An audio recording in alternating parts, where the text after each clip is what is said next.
Good morning, everybody. Welcome to our show. Today, we have a very special topic for today. We're going to be covering what happens to Social Security in the future. So, what we're going to do is we're going to be looking at the piece from the US Treasury that came out recently this month, right here. And once we get through with that, we're going to look at a piece from the White House titled Life After Default. So, we're going to try to cover this in the next 15 minutes. That's our scheduled time for today. But before we get off into the our topic for today, please comment, like, subscribe for to be notified about all of our new happenings coming in the future. Also, we have a series coming up. This is going to be in March about how to take care of aging parents and how much that can cost you. So, without further ado, we're going to go ahead and jump right in. So, topic for the day is the US Treasury. So let's go ahead and pull up this article.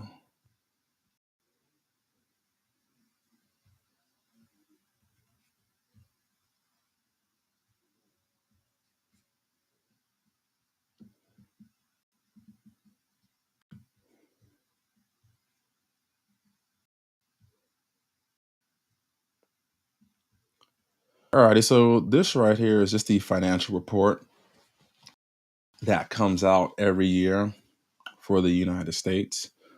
This is going to be fiscal year 2022.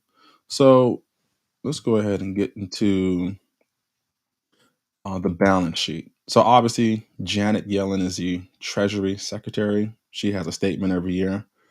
And I don't want to get too deep off into the balance sheet because the topic is more so about Social Security and not so much about our deficit per se. But just to kind of highlight what this looks like, assets 4.9, call it 4.9 thousand. This is in billions, by the way. So that pretty much just means just under 5 trillion in assets. Liabilities, we got 39,000. That's in billions, which means 39 trillion. And net position, that's 34 trillion in the hole, in the red, right? So I'm not gonna focus on that. The topic for today is more so on Social Security. So I just want to highlight the brief, right? Get right into the meat and potatoes and take like a bird's eye view. So before I even read this statement right here, part of the reason why I'm focusing on this topic is because I realize there's a lot of smoke and mirrors out there around the Social Security and just even in the financial services space. So after just speaking with a lot of people, just in out here in Los Angeles and even across continental U.S., Texas, New Jersey, and Florida, this is kind of one of the topics that everyone seems to be kind of concerned about, and no one really has a real grasp on the actual situation. So this is important. This affects all of us because we all pay into this. But let's just read this statement. This is, again, from the US Treasury, right? And this is a report to the American people. This was not handed out to us, it wasn't distributed on the news. So I'm going to cover it. So let's just read the main conclusion that the Treasury is coming to. So I'll highlight this right here and I'm going to read this aloud. The statement of social insurance shows that present value of the government's expenditures for Social Security and Medicare Part A, B, and D and other social insurance programs over 75 years is projected to exceed social insurance revenues by about $75.9 trillion. What does that mean? It pretty much means that we're not bringing in enough money, right? And that gap or that shortfall is 75.9 trillion with a T US dollars. And we have to make up that gap somehow, some way, right? Um, they just point on that's a 4.9 trillion increase from 2021. I do want to highlight that this 75.9 trillion also includes Medicare parts A, B, and D. So that's not just the Social Security aspect of it. So to slow things down and stay on pace, right? Have like a pace car so we can metabolize all of the information. Right now, the country is at a deficit of about 34 trillion, right? With our social security, with our social programs, we're projected to run a $75 trillion deficit. So if you guys have any comments, questions, you can drop them in the chat and I can actually see them and I can answer them live. So I don't see any comments or chat, so I'm going to move right along. So we're going to jump to Social Security. So this is going to be their report again to us. So I'm going to highlight this one point here that the Treasury Department is making. Social Security benefits are generally redistributed intentionally toward lower wage workers. So, what does that mean? You can interpret that as it's not meant to essentially be someone's primary way of putting meat on the table if you were higher than a lower wage worker.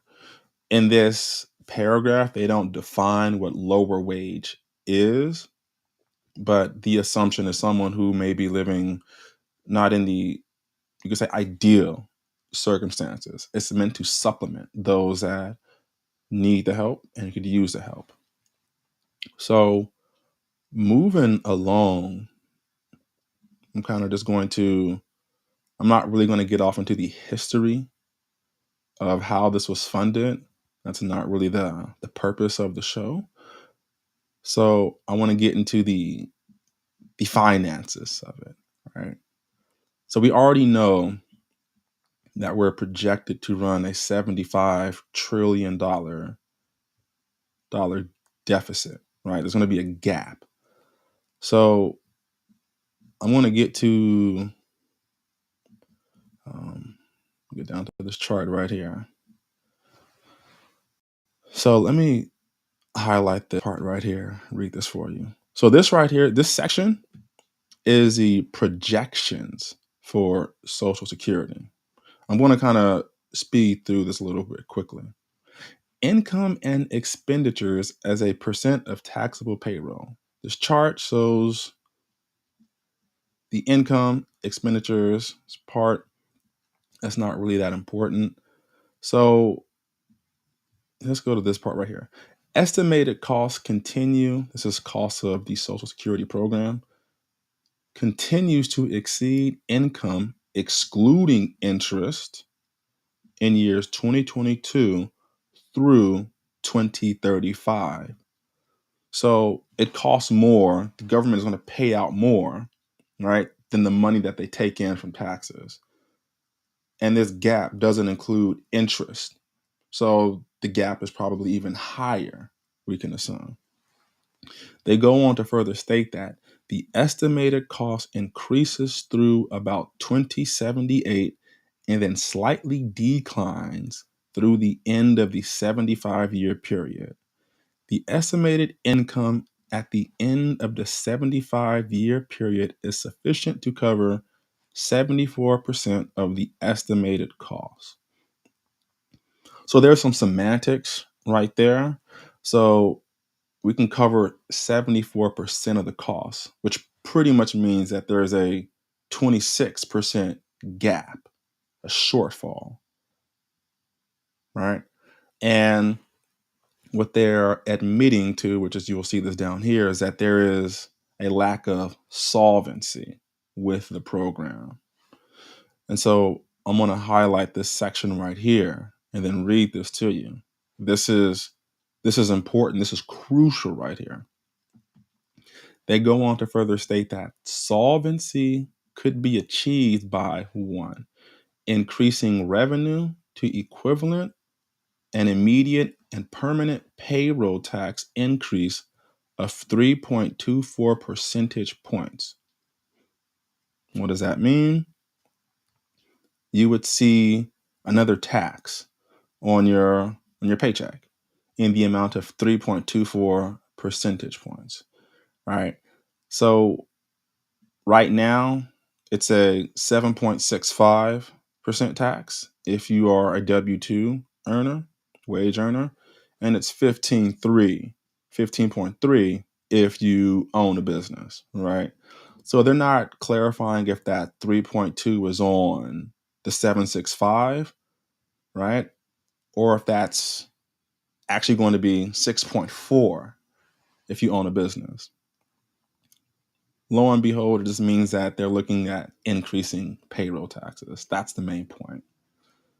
Or this is another way they could solve that gap, bridge that gap, is to reduce scheduled benefits by an amount equivalent to an immediate and permanent reduction of about 20% applied to all current and future beneficiaries, or about 24% if the reductions were applied only to newly entitled beneficiaries. So, folks, there you have it. This is not my opinion. I'm reading this directly from the fiscal report from the United States Treasury. And they're telling you, the American public, Congress, that we have a gap. And we could bridge this gap by increasing a permanent and immediate payroll tax, right? Or just reducing people's benefits by about 20%. It's a lot to take in. It's a lot to digest. We're down to the last few minutes of our show. I want to just share this article with you really quickly so that we can see this. This is coming directly from the White House. This is titled Life After Default. And in this article, they tell you what would happen if America did default on its debt. So this is pretty serious, right? Because they're letting us know, hey, just in case this does happen, here is what you could expect, right? So let me just read this one paragraph here. I'm going to highlight this and then read it. Everyone in America would feel the effects of a default. If the U.S. were to default, tens of millions, including families with children, retirees, and veterans, would quickly, even overnight in some cases, face the prospect of losing the regular federal payments that help them to make ends meet.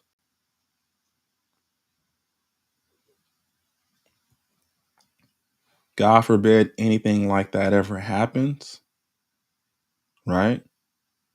But this is important for us to all know. And I would highly encourage you to share this video with somebody. Share these resources with people, your parents, your cousins, your nieces, nephews, mom, dad, aunts, uncles, whoever it may be, because this affects all of us, right? We could all be affected by a default, and we don't want that to happen, right? So This wraps up our show for today. If you did find this information valuable, like, comment, subscribe. Stay tuned for more live streams coming every week at 11 a.m. Pacific time. I appreciate you all for being here. And if you would like access to the resources that I shared with you today, which would be the U.S. Treasury report for the fiscal year 2022 or the White House article, just send me a private message. You can email me or drop a comment, and I'll get that to you promptly. So I'll see you guys all next week. Take care.